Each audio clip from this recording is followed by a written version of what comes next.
It was quite a sight, you have to admit, to see President Trump with Chuck and Nancy. He kept talking about Chuck and Nancy, while Mitch and Paul was sitting right there in the Oval Office. And of course, everyone knows by now, the president made a deal with the Democrats that really kind of blindsided, rolled over, surprised, shocked the GOP, many Republican lawmakers and many conservatives not happy with this. Now, the substance of it is typical sort of Beltway compromise stuff.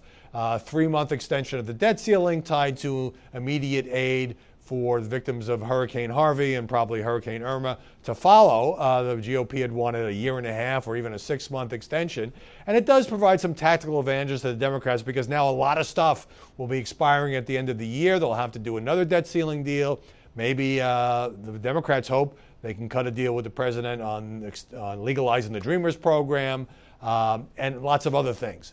But more important, I think, and what's been missed in the coverage, is the fact that this is now an independent president. And I've said, you've heard me say this before, Donald Trump is not just not an orthodox Republican, he's not much of a Republican at all. That's one of the reasons he won the presidency. He was an outsider, took on the GOP establishment, beat the GOP establishment, and appealed for the votes of Democrats by taking some moderate positions in the campaign. Now, up until now, he's governed as sort of a party line Republican. He tried to work almost exclusively with the Republicans to repeal and replace Obamacare, to do other things, and he's got basically squat to show for it other than a Supreme Court justice. So Trump may have been spur of the moment. This might be a one-time only deal, but decided that if he could get some Democratic votes, he could push the Republicans into doing what he wants.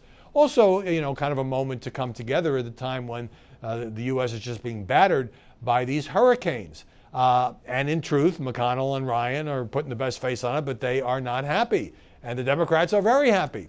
So to some folks on the right, Breitbart had a headline saying, "Meet the swamp," and other conservatives feeling like the Trump sold out conservative principles.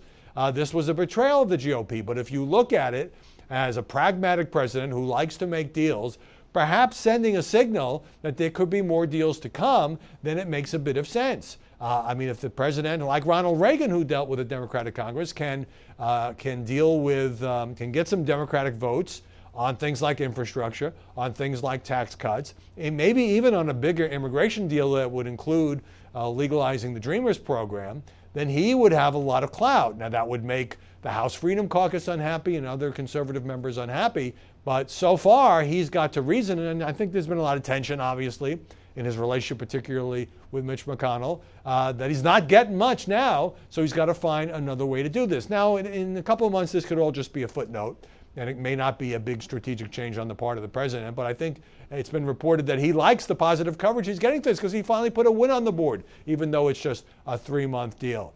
So I think it's kind of an important moment in terms of the president realizing that he can go broader, that he can put together a coalition and get some things through Congress. Now, that will depend in part on how much the Democrats are willing to come toward him. But there's been a real change of tone in the last 24 hours after announcing that the Dreamers program will end in 6 months, having Jeff Sessions make the announcement. Now the president's saying, you have nothing to worry about, Dreamers. I love these people. Congress should do something. So it may be that he's steering a little bit more toward the center, and conservatives may like that, but if he can get some things done that could benefit the whole country, then that will benefit the Trump presidency as well.